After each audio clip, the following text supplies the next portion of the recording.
Hello and welcome. Today, we'll be going over how you can build one of these infinite teleportation machines yourself.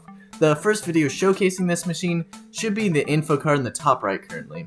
I'll also be working on a Q&A video afterwards for this machine as well. So if you have any questions on how it works, be sure to comment down below. If the question pertains however to the tutorial and how to build it, I'll be answering it right away. Before we get started, I'd just like to thank you all for surpassing the 200 subscriber milestone and for getting my realistic water Minecraft video to 11,000 views. I haven't had time to make a milestone video for 200 subs, but I am working on one for 250. So, you know, if you could help me out and push me to that goal now, that could... oh wait, hold on. If it's above 250, don't push it back down to 250 by unsubscribing. Anyways, on to the rest of the video. The first part of the machine that we'll be building is a main hub terminal, which will require this amount of materials. Now, this is just for the main section here, which will be able to teleport you to one location, which could be useful on cutting down on resources if you have a lot of terminals. But if you want to create a selection panel, which we'll get to later, you'll need approximately this amount of materials per 4 panels. Alright, so to get started, you'll need an 8x7x8 area. Now that's width by depth by height. And here's the wonderful machine that will be built during this section. So, let's get started.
Perfect, all completed.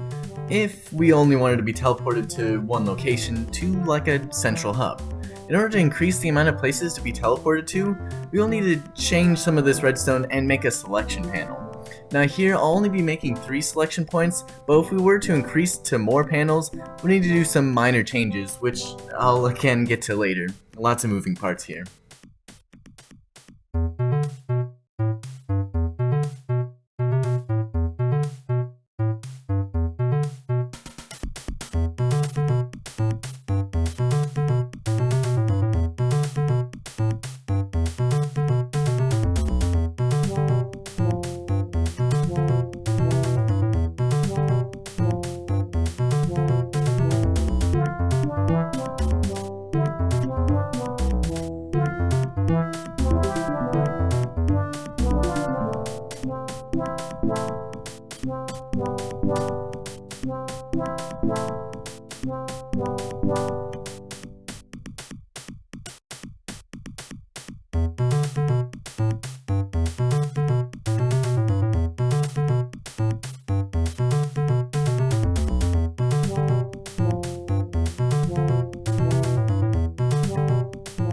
Alright, now let's expand it to 16 places. We can see that for every 4, it is separated by a block as to add any regular or two-way repeaters we may need.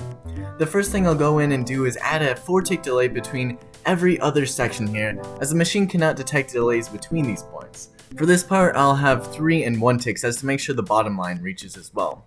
Now for every third section here, there'll need to be a two-way repeater as I'll build here. This is to make sure that the top line of redstone extends both ways as to make sure all pistons reset to the off state when a selection is made.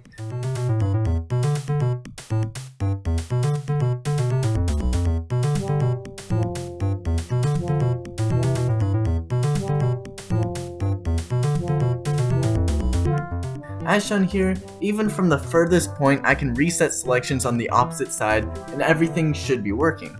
On to the nether side. I know it looks like it'll be a lot of resources, but most items only require one of themselves, so I removed the names to make it look shorter. For this machine, you'll only need 4 width, 8 depth for building, and then 5 once built, and 9 height. Now, an important aspect of building the nether side is the nether linking, which I know can be a pain as we'll also need to make sure it's oriented the right way as well. First, gather the coordinates looking at the back of the machine here, and divide the x and z by 8. Here's the result. Since the x is the same for both blocks, we'll just round it to 0. For the y, it'll be the same. But for the z, we have 2 blocks in the overworld, so we'll have 2 for the nether as well. So we can simply round up and down for the 2 coordinates. We can see it's always good to test to see if it's working, as the top links to the top and the bottom links to the bottom. Now for building, again, make sure you're facing the back of the machine as it is in the overworld, and we can get started.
Bam! Almost finished with the construction of the nether side. I just may have missed a redstone torch in the back. But now onto the tricky part, setting up minecart boats, which may sound weird, but these allow the machine to be hands-free as it pushes you out of the portal. We'll start with this construction here, placing a boat here and then a minecart here, and then we'll click to enter the boat on the back side.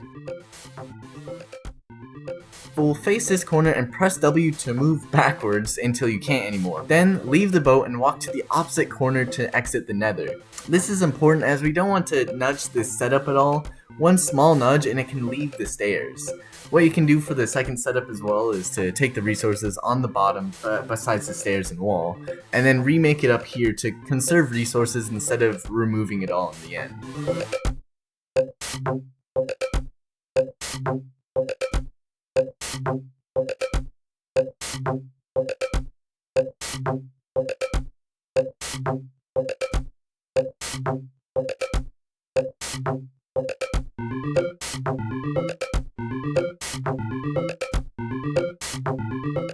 And finally, we have completed one whole section of the machine. Let's go ahead and test it and make sure everything is working. The first part here will be entering the portal at this position, and then the boat minecart as well as the piston should push us into this section here. After a little while, with the items transferring, we'll be pushed back into the portal.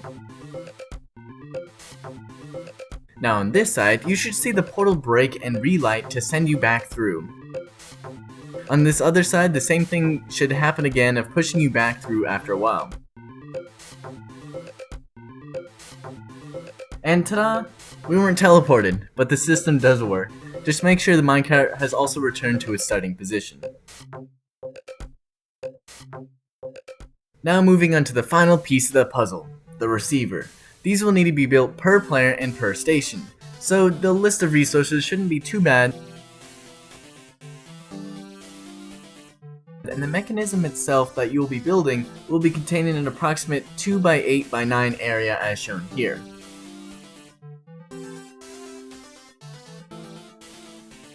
Let's go ahead and build that last part.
Now, moving on to these entities can be a bit tricky as we'll need to first find a place to put the boat on the sea pickle.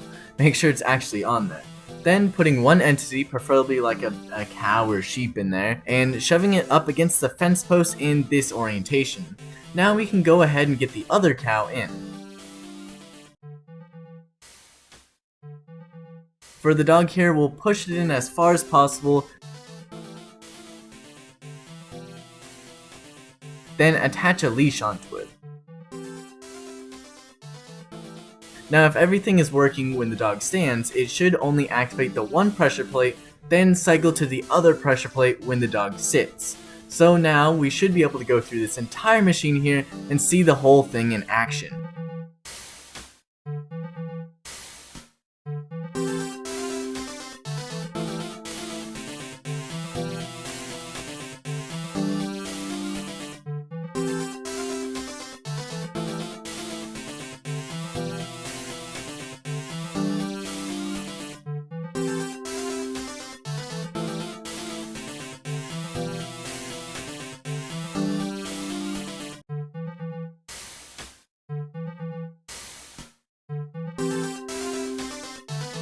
And teleported. We now have a fully working system. Some things to keep in mind is that by you normally exiting and entering another portal quickly in the overworld may in fact trigger one of these machines, which you could use to your advantage. A few others mentioned in the showcase video is that for these receivers to be always loaded, they'll need some type of chunk loader, which I can link to one here. And dying can remove your ender pearls, which is incredibly unfortunate. One last thing is that you should always have a supply of ender pearls on hand with these machines to refill them after use, which means like something like an ender farm could be really useful. The last thing that I'll go over, which is very important, is syncing either the one hub transmitter or receiver to different delays. I'll label all these stations here, skipping over the 4 tick delays we have between every other 4 panels. Now, I set up the hub in such a way that the repeater delay will be the same. So both set to 0, 1, 2, 3 ticks. Now for 4 ticks and beyond, you would think we need a lot of repeaters. However, these hoppers here are exactly the solution we need. For every item we add, it adds 4 ticks to delay. So here's 8, 9, 10, 11, 12, skipping to 20, 22, now about 58. So hopefully I've prepared you with all the knowledge needed to be able to set these up in your own worlds. If you have any questions or concerns, be sure to let me know. and either respond in the comments or in the Q&A. Also, be sure to let us know if you do set them up in your own world. I'll be sure to pass on the news to Pixel Universe, the original creator of this contraption here. He'll be excited to hear. See you for now.